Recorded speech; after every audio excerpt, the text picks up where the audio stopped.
నమస్తే, welcome to Raj news special drive. నేను శ్రీకాంత్. ధర్మేంద్ర ప్రధాన్ రాజీనామా తర్వాత దేశవ్యాప్తంగా ఒకటే చర్చ నడుస్తుంది. యువత గెలిచింది, ప్రభుత్వాన్ని మోకరిల్లేలా చేసిందని చెప్పేసి.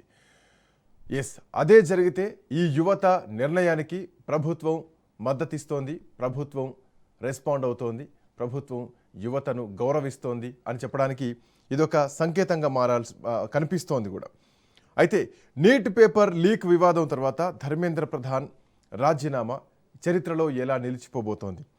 మోరోవర్, ప్రపంచం తల వంచుతోంది. మోడీ లాంటి ఒక బలమైనటువంటి వ్యక్తిని మోకరిల్లేలా చేశాం, ఇక నుంచి కూడా ఇలాగే ఉంటుంది అని మాట్లాడినటువంటి బొద్దింక జనతా పార్టీ ఏదైతే సీజేపీ ఉందో, కాక్రోచ్ జనతా పార్టీ చేసినటువంటి కామెంట్స్ ప్రస్తుతానికి ట్రెండింగ్లో నడుస్తోంది.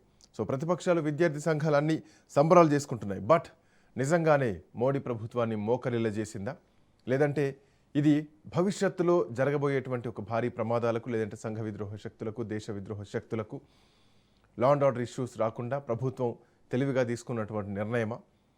ఎలా చూడాలి? సీజేపీ వర్షన్లో చూడాలా, లేదంటే మోడీ వర్షన్లో చూడాలా? ఎట్లా చూడాలి? బండ రామ్మోహన్ రావు గారు మనతో పాటు జాయిన్ అవుతున్నారు. రామ్మోహన్ రావు గారు నమస్తే.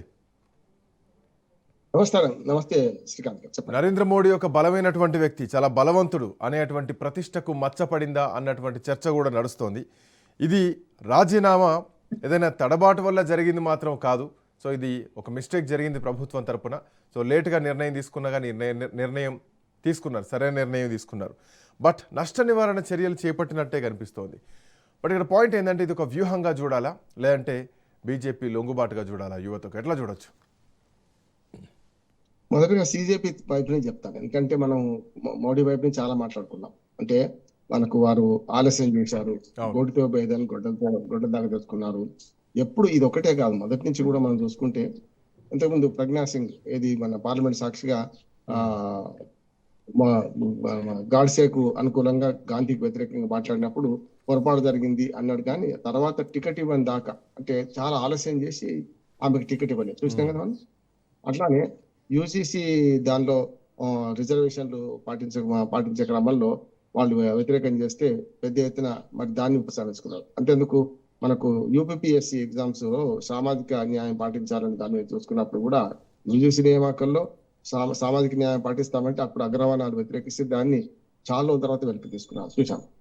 అట్లా చూసుకుంటే మొదటి రైతుల చట్టాల విషయంలో సంవత్సరార్థం ఆందోళన చేస్తే తప్ప కాలేదు. రైతు చట్టాలు మంచివి, నేను ఆహ్వానిస్తున్నాను. కానీ దానికి సరైన విధంగా అవగాహన కల్పించకుండా, రైతులను తయారు చేసుకోకుండా చేస్తే రైతు చట్టాల నుంచి ఇవాళ ఇది మన నీట్ పరీక్ష వరకు కూడా ప్రభుత్వం తనదాకా అంటే రాణించుకోవాలి, పెద్ద ఆందోళన జరగాలి, అప్పుడు మాత్రం దిగి వస్తుందని అర్థమైంది. అంటే దున్నపోతు మీద వాన పడ్డట్టు చాలా రోజులు ఊరుకొని ఆ తర్వాత ఎక్కడనో దిగుతున్నారు. మోడీ సామాన్యంగా ఓటమిని ఒప్పుకోవాల్సి వస్తుంది కదా. అంటే దాన్ని చాలా వరకు వాయిదా వేయడం వల్ల సమస్య మరింత బలోపేతమైంది, సమస్య మరింత జటిలమైంది, ఇవాళ వెనక్కి తీసుకోవడానికి వచ్చింది. ఇటు పక్కన సీజేపీ దృష్టి చూసుకుంటే నాకైతే పెద్ద విజయం కనిపిస్తలేదు. ఇది కొంచెం పరుషంగా ఉన్నా చెప్తున్నాను. అసలు విజయం ఏం కావాలి? నీటి పరీక్ష మళ్ళీ జరిగినప్పుడు లీక్ కాకుండా ఎట్లా చేయాలి, అసలు ఈ మొత్తం విద్యారంగ వ్యవస్థలో ఎలాంటి మార్పు రావాలి, ఇవి కదా మనం కావాల్సింది. ఇప్పుడు వాళ్ళ 3 డిమాండ్ చాలా సంతోషపడుతున్నారు, అల్ప సంతోషులు యువత అంటున్నాను. ఈ 3 డిమాండ్లలో అంటే సార్ ఇక్కడికి సీజేపీ ఉద్యమం అనేది ఇక్కడికి అయిపోయిందా? ఇక ధర్మేంద్ర ప్రధాన్ రాజీనామాతో క్లోజ్ అయినట్టేనా? What next? ఏమైనా ఉంటుందా ఇంకా? అందుకనే ఇప్పుడు వీళ్ళు సమ్మరాజ్ చేసుకుంటే నాకు ఆశ్చర్యం అనిపిస్తుంది. ఒకటి పొలిటికల్ డిమాండ్ శ్రీకాంత్. మొట్టమొదటిది ఏంటి? ఇది మన రాజీనామా చేయడం, ధర్మేంద్ర ప్రధాన్ రాజీనామా చేయడం. అది పొలిటికల్ డిమాండ్ కదా. పొలిటికల్ డిమాండ్ ఎవరైనా సాధించుకుంటారు, అయిపోయింది. దాంతో ఏమైతే ఆయన పోయి ఇంకో ప్రహ్లాద్ జోషి వచ్చిండు, దానివల్ల మార్పు వస్తుందా? ఇప్పుడు కత్తి పోయి డాలు వచ్చి డామ్ డామ్ డామ్ అన్నట్టు ఓ మనిషి పోయి ఇంకో మనిషి వస్తే మార్పు ఎట్లా వస్తుంది అంటున్నాను. నెంబర్ 1. మూడో డిమాండ్ పూర్తి ఇంకా ఉపరితల అంశాలు. ఒకటేమో విద్యార్థుల పరిహారం. సరే, మంచి చోట సానుభూతి ఉన్నది, పరిహారం కోటి అని వీళ్ళు అడిగి ఎన్పిస్తులు తెలియదు, మొత్తం మీద పరిహారం ఇస్తారు. అందుకనే ఒక తల్లిదండ్రులు స్పందించారు, మా పిల్లలు మా అమ్మాయిని వెనక్కి తీసుకొస్తారా ఇవ్వరండి కదా. అంతే కదా, వాళ్ళు డబ్బులు ఇచ్చినా వెనక్కి రాదు కదా. మూడో డిమాండ్ ఇంకా చాలా చిన్నది అంటున్నాను. ఇంకా 1, 2, 3 చూసుకుంటే, మొదటిది పొలిటికల్ డిమాండ్. రెండో డిమాండ్ ఏమో కనీసం ఉన్నంతలో కొంచెం మానవీయ కోణం ఉంటుంది. చనిపోయిన వాళ్లకు, పరీక్ష పేపర్ లీక్ అయిన చనిపోయిన వాళ్ళకు పరిహారం ఇవ్వడం. మూడో డిమాండ్ ఇంకా అంతకంటే తక్కువది ఎందుకంటున్నానంటే, ఇవాళ విద్యార్థుల మీద కేసులు ఎత్తేయడం కదా. అంటే ఎందుకు వచ్చింది ఉద్యమం?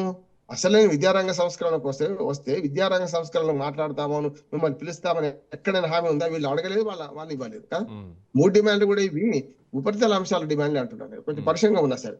అంటే ప్రభుత్వమే ఒక కాకపోతే అడుగు ముందేసి సంస్కరణలు తీసుకొస్తాం, చట్టం చేస్తామని చెప్పేసి ప్రభుత్వమే నిర్ణయం తీసుకుంది తప్ప ఇటువైపు నుంచి డిమాండ్ లేదు. అంతే కదా. ఇప్పుడు ఈ 3 డిమాండ్ మొదటి నుంచే రాజీనామా డిమాండ్. రెండోది ఇప్పుడు కాన్సిక్వెన్స్ లో వచ్చిన భాగం కదా కేసులు అనేటివి కదా, ఉద్యమంలో వచ్చిన భాగం కదా. ఉద్యమం కన్నా ముందు లేవు అది కేసులు అయితే కదా. ఇప్పుడు ఎవరైతే ఉద్యమం కన్నా ముందు ఎవరైనా వేరే విద్యార్థులు తిరగబడితే అప్పుడు కేసులు అనుకొని తప్పడవచ్చు. వీళ్ళు ఉద్యమం చేసిన దాన్ని తప్పుదారి పడితేనే కదా కేసులు పెట్టింది కదా. ఇవి అంటే అంటే వాళ్ళకు ఒక ఉపశమనం, తాత్కాలిక ఉపశమనం అంటున్నారు. అందుకనే అసలైన సంస్కరణ మొదలు కాలేదు. అసలు సంగతి వచ్చి ఇవన్నీ కొసరు మాట్లాడుతున్నాం అంటున్నాను. అసలు సంగతి ఏంటి అయితే మీరు అన్నట్టు ప్రభుత్వం ముందుకు వచ్చి ఏం చెప్పింది, ఒకటి పార్లమెంట్ సాక్షిగా చర్చిద్దాం, కాకపోతే 254 నిబంధన కాదు, ఇంకో నిబంధన కింద. ఏ నిబంధన కన్నా అదే కదా చిల్లిగా చూడటానంటే కదా. ఏదైనా కానీ ప్రతిపక్షాలు డిమాండ్ చేస్తే ఫలానా నిబంధన కింద చేయమని వాళ్ళు అంటున్నారు. నెంబర్ 1. రెండోది ఏమంటున్నారంటే ఫాస్ట్ ట్రాక్ కోర్టు ఏర్పాటు చేస్తారని చేశారు కూడా. ఢిల్లీ హైకోర్టు వెంటనే బెంచ్ ఏర్పాటు చేసేసింది. ఒకటి మన ఫాస్ట్ ట్రాక్ కోర్టుకు జడ్జిని కూడా నియమించేసింది. వేరే జిల్లా కోర్టుకి పనిచేస్తున్న జడ్జిని దాన్ని నియమించేసేసింది. రెండోది మంచిది. కానీ దానికి జరగాల్సింది ఏంటి, సిజేపీ ప్రతినిధులు ఇప్పుడు ఊరుకొని వీడుకోలు తీసుకొని కన్నీళ్లతో నిలుచుకొని ఏదో విజయం సాధించిన ఇంటికి పోతే లాభం లేదంటున్నారు. వీళ్ళు చేయాల్సిన చర్చలకు ఇప్పుడు పిలుస్తారు మమ్మల్ని. ఈ పరీక్షలు లీక్ కాకుండా వచ్చే 2027 సంవత్సరంలో ఎట్లా చేద్దాం, ఈ పరీక్షలే కాదు 152 పరీక్షలు మొత్తం దేశవ్యాప్తంగా మన లీక్ అయినాయి కదా, వాటి గురించి ఏం చేద్దామని మాట్లాడాలి కదా అంటున్నాడు కదా. అంటే ఇప్పుడు రెండో భాగంగా ఏమంటున్నారంటే విద్యారంగ సంస్కరణకు కృషి చేయాల్సిన పని ఉన్నది అన్నాడు. అందులో ఇవన్నీ ఉంటాయి, పరీక్ష లీకేజ్ ఉన్నాయి, ఇవన్నీ ఉన్నాయి కదా. అప్పుడు విజయం దీంట్లో ఒకసారి ప్రభుత్వం వైపు నుంచి ఆలోచిద్దాం. సో ఇప్పటికే అంటే ప్రభుత్వం 1 అడుగు వెనక్కేస్తుందంటే 10 అడుగులు ముందుకు పోవడానికి ఆలోచిస్తా అని చెప్పడం ఎట్లాంటి సందేహం లేదు. ధర్మేంద్ర ప్రధాన్ రాజీనామా విషయంలో దేశ యువత కోరుకునేది ఏదైతుందో సో ఆ యువతకు గౌరవించింది, ఆ యువతకు రెస్పాండ్ అయింది. ఒక పారదర్శకంగా ప్రభుత్వం ఉంటుందని చెప్పేసి ప్రతిపక్షాలకు కూడా అవకాశం లేకుండా యువతనే ముందు పెట్టారు, యువతతోనే డిస్కషన్ చేశారు, వాళ్ళనే పిలిచారు, వాళ్ళతో చర్చలు జరిపారు తప్ప ఎక్కడా ప్రతిపక్షంతో మాట్లాడింది లేదు. బట్ పాయింట్ ఏంటంటే గతంలో కూడా భూసేకరణ సంస్కరణ బిల్లు కానీ వ్యవసాయ చట్టాల విషయంలో కానీ ప్రభుత్వం వెనక్కి తగ్గింది. సో ఇప్పుడు ధర్మేంద్ర ప్రధాన్ రాజీనామా ఆమోదించడంతో మోదీ ప్రభుత్వం ఈ వివాదాలను ఎక్కువ కాలం కొనసాగించకుండా, ప్రభుత్వం మీద వ్యతిరేకత భారీగా పెరగకుండా, సో తొందరపాటుగా అంటే తొందరగా నిర్ణయం తీసుకోవడం. సరే అంటే ఇది గ్యాప్ 1 నెల రోజులు ఉండొచ్చేమో, ఇంతకంటే వ్యవసాయ చట్టాల గురించి ఇంకెక్కువ నిరసనలే జరిగాయి. బట్ తొందరగానే ముగించేస్తుంది కదా, ఎక్కువగా కాలం ప్రభుత్వం మీద వ్యతిరేకత రాకుండా తొందరగానే ముగించేసి ఒక సందేశాన్ని పంపిస్తోంది కదా. అందుకని ఢేర్ హై మగర్ అంధేర్ నహే అన్నాను. అందుకని ఆలస్యమైంది కానీ చీకటి కాదు, మంచిది. కాకపోతే ఇదే పని మీరు అన్నట్టు మొదలు చేసి ఉంటే బాగుండేది కదా. ఒకటి ప్రజలకు మొన్నటిదాకా కార్యనిర్వాహక వ్యవస్థ అట్లాగే రాజకీయ వ్యవస్థ మీద నమ్మకం కోల్పోయింది. కానీ కొంత ఆశయం ఉండే మీడియా మీద, అట్లానే మన కోర్టుల మీద ఒక ఆశ ఉండే. 3వ స్తంభం కదా మనకు న్యాయస్థానాలు, 4వ స్తంభం మన మీడియా. ఈ 2 కూడా ఇప్పుడు గోధి మీడియా గోబ్యాక్ అని ఎందుకన్నారు వాళ్ళు? అవును, ఇప్పుడు ఇన్ని రోజులు ఉద్యమం జరుగుతుంటే అక్కడ జాతీయ మీడియా అనే హిందీ, ఇంగ్లీషే మనం కూడా చేస్తాం, దేశవ్యాప్తంగా చేస్తాం, ప్రపంచవ్యాప్తంగా చేస్తాం. మన తెలుగు మీడియాను ఎవరు జాతీయ మీడియా అంటలేరు, కేవలం హిందీ, ఇంగ్లీష్ మాత్రం అంటున్నారు కదా. ఆ 2 ఛానళ్ళు 2 భాషల ఛానల్ ఏం చేసినాయి, మొత్తం మర్చిపోయినాయి కదా. అందుకని వాళ్ళు ఏం చేసిన ఉద్యమాల్లో గోధి మీడియా గోబ్యాక్ అని నినాదం చేసి వెనక్కి పంపించారు. చూసింది కదా ఈ ఉద్యమాన్ని. ఇది ఇన్స్టాగ్రామ్ గెలిపించిన ఉద్యమం ఇది. అంతే కదా, జాతీయ మీడియా ఎక్కడ కూడా హైలైట్ చేయలేదు. అందుకని ఏమంటా అంటే ఈ 2 వ్యవస్థలు విఫలం అవుతున్నాయి అంటున్నారు. అందుకని అభిజిత్ దీప్కి ఏమన్నాడంటే సూర్యకాంత్ గారికి, చీఫ్ జస్టిస్ సూర్యకాంత్ గారు కృతజ్ఞత చేసుకున్నాం, అసలు మా పుట్టుక వారే కారణం కదా అని అన్నారు. అది కూడా సెట్ అయ్యి అంటున్నాండి. ఎందుకంటే వ్యాఖ్య చేయకపోతే పుట్టకపోయేది కరెక్టే, కానీ పుట్టి వాళ్ళ విజయం సాధించింది 2 నెలల 45 రోజుల లోపలనే కదా. అందుకని ఏమంటా అంటే న్యాయ వ్యవస్థ, మీడియా కూడా 2 విఫలమైనవి అంటున్నారు. ఇక నేను చెప్పాను కదా మొదటి నుంచి, తండ్రి కొడితే తల్లి దగ్గరికి వెళ్ళినప్పుడు కన్నతల్లి దయ్యమైనాక దొట్లగంటే దిక్కేవాడు అన్నట్టు ఇప్పుడు న్యాయస్థానాలు కూడా పరోక్షమైన వ్యాఖ్యలు మొదలు బొద్దింకల వ్యాఖ్య అంతకు తప్పు. మొన్నటికి మొన్న మీరు ఇట్లా వస్తే మేము సమయం లేదు, వీడియోలు ఎందుకు చూస్తాం మేము అని మాట్లాడితే హైకోర్టు న్యాయం కదా. అంతకంటే కింది స్థాయిలో ఉన్న హైకోర్టు చాలా వరకు సమయంలో పాటించి తెల్లారి విచారిస్తానది, అర్జెంట్ లేదన్నది, లంచ్ మోషన్ తీసుకోవాలని కానీ తెల్లారి తీసుకొని నోటీసులు ఇచ్చేసింది కదా. కేంద్ర ప్రభుత్వానికి ఉన్న అధికారులకు నోటీసులు ఇచ్చేసింది కదా. ఇప్పటికి కూడా కొంత సంస్కారం లోపల జరుగుతుంది. ఉదాహరణకి ఏంటంటే మందు దెబ్బ కొట్టి మందు పోయడం లాంటిది అంటున్నాను. నా ఉద్దేశం ఏంటంటే ఇప్పటికి కూడా కేంద్ర ప్రభుత్వం కూడా సరైన విధంగా స్పందించేది ఏం చేయాలంటే ఒక కమిటీ వేసి ఇక ముందు ఇట్లాంటి లీక్ జరగకుండా ఏం చేయాలి, విద్యారంగంలో ఎలాంటి సంస్కరణలు తీసుకురావాలి, 2020 జాతీయ విద్యా విధానం అయితే ప్రకటించారు కదా ఒకటైతే వాళ్ళు కదా, దాన్ని ఎట్లా ముందుకు తీసుకెళ్ళాలి, దాని మీద కమిటీ వేస్తే మంచిగా ఉంటుంది అంటున్నాను నేను. చెప్పండి. సో దీంతో పాటు అంటే ఇది ఒక ఢిల్లీ వరకే ఇప్పుడు పరిమితం కాలేదు, దేశవ్యాప్తంగా అన్ని రాష్ట్రాల్లో కూడా నడుస్తుంది. ఈవెన్ ఇమ్మీడియట్ ఎఫెక్ట్ పంజాబ్ మీద పడుతుంది. పంజాబ్లో జరిగినటువంటి లీకులపైన రెస్పాండ్ కావాలని చెప్పేసి 2 మంత్రులు రాజీనామా చేయాలని చెప్పేసి ధర్మేంద్ర ప్రధాన్ రాజీనామా తర్వాత ఇప్పుడు పంజాబ్లో కూడా భగవంత్ మాన్ సింగ్ ప్రభుత్వం పైన ప్రతిపక్ష పార్టీలు ఇప్పటికే అఫ్కోర్స్ ఇప్పటికే పంజాబ్లో ఆమ్ ఆద్మీ పార్టీ కొంచెం అటు ఇటుగా ఉంది. దాంట్లో ఉన్నటువంటి ఎంపీలంతా కూడా ఎమ్మెల్యేలంతా కూడా ఇటు బీజేపీ వైపు చూడడం, ఇప్పుడు పంజాబ్ ప్రభుత్వం కూడా కొంత సంకటంలో ఉన్నటువంటి నేపథ్యంలో సో ఇప్పుడు ఈ ఎఫెక్ట్ పంజాబ్లో ఎట్లాంటి పరిణామాలను చూడొచ్చు? ఇప్పటికే శిరోమణి అకాళీ దళ్ పెద్ద ఎత్తున నిరసనలు వ్యక్తం చేస్తున్నారు, డిమాండ్లు చేస్తున్నారు రాజీనామాకి 2 మంత్రులకు. అందుకని ఇది ఊహించిండేమో అన్న మన కేజ్రీవాల్ ఏమనుకున్నాడంటే ఇది బీజేపీ కాంగ్రెస్ కుట్ర అన్నాడు. చూసాను కదా ఇప్పుడు మళ్ళీ ఎక్కడ సెగడానికి ఢిల్లీ నుంచి వెంటనే పంజాబ్ కదా నెక్స్ట్ ఇమీడియట్ ఎఫెక్ట్ ఇక్కడ కూడా సేమ్ మళ్ళీ అదే సీన్ క్రియేట్ అవుతుంది. మంత్రుల రాజీనామా అనేది చాలా తాత్కాలికమైంది అంటున్నాను నేను. మంత్రులు రాజీనామా చేస్తే వ్యక్తులు మారితే వ్యవస్థ మారుతుందా? అందుకనే గాంధీ గారు బెల్లం తినొద్దని ఒక పిల్లవాడికి చెప్పని తల్లి వస్తే వారం రోజుల తర్వాత రమ్మని చెప్పి వారం తర్వాత ఆయన బెల్లం తినొద్దు బాబు అని చెప్పిండట. ఈ మాట దానికి వారం రోజులు ఎందుకు చెప్పినామంటే ఆయన అన్నాడట, నేను బెల్లం తినే అలవాటు ఉంది, నాకు ఎక్కువ తింటాను, తగ్గించుకోనాక చెప్పినా అన్నాడట. అట్లా ఉండదు అంటున్నాను. ఇక్కడ ఏమైందంటే అసలు సంస్కరణ కావాలి కదా అంటున్నాను. ఇప్పుడు మంత్రులు రాజీనామా చేస్తారు, వ్యక్తి మారుతాడు, వ్యవస్థ ఎట్లా మారుతుంది కదా? అంటే వ్యవస్థ మారాలంటే పంజాబ్ లో జరగాలి. దేశవ్యాప్తంగా నీట్ ఎగ్జామ్ దేశవ్యాప్తంగా సమస్య, ఆ దేశవ్యాప్తంగా సమస్య మారన్నా మారొద్దా? అసలు ఇదే కదా వీళ్ళందరి ఆవేశం ఎక్కువ ఆలోచన తక్కువ. అంటే జనరల్ గా మంత్రుల రాజీనామా అనేది రాజకీయ పొలిటికల్ డిమాండ్ అంట, ప్యూర్లీ పొలిటికల్ డిమాండ్ అంటారు.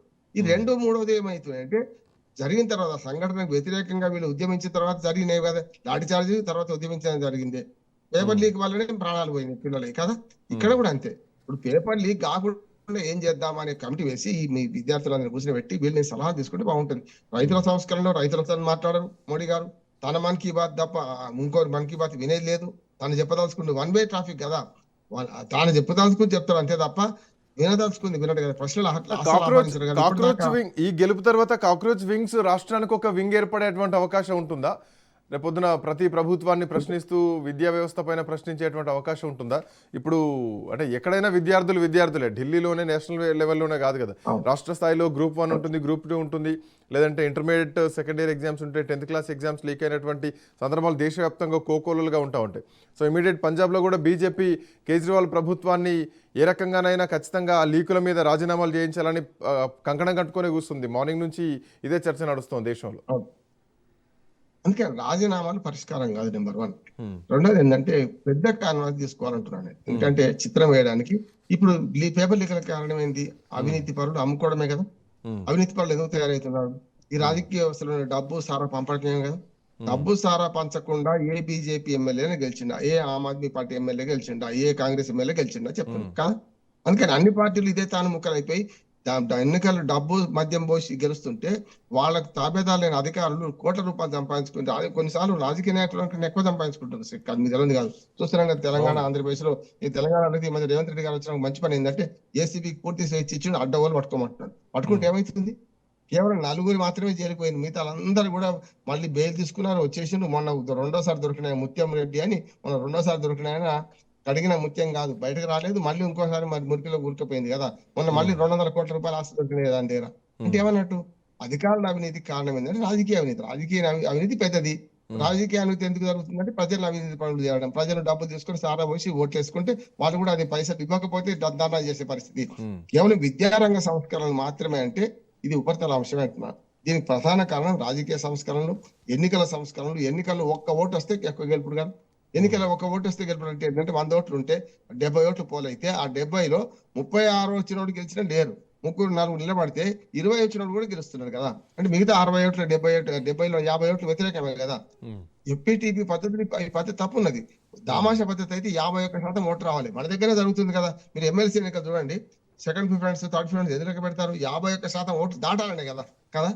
అంటే అదొకటి. రెండోది న్యాయ సంస్కరణ కూడా కావాలి కదా. కేసులు వందల సంవత్సరాల నుంచి కేసులు 50 నుంచి 100 సంవత్సరాల కేసులు పెండింగ్ లో ఉంటే ఎవరైనా న్యాయస్థానానికి పోతారా అంటున్నాను. అందుకనే కదా న్యాయ సంస్కరణలు కావాలి.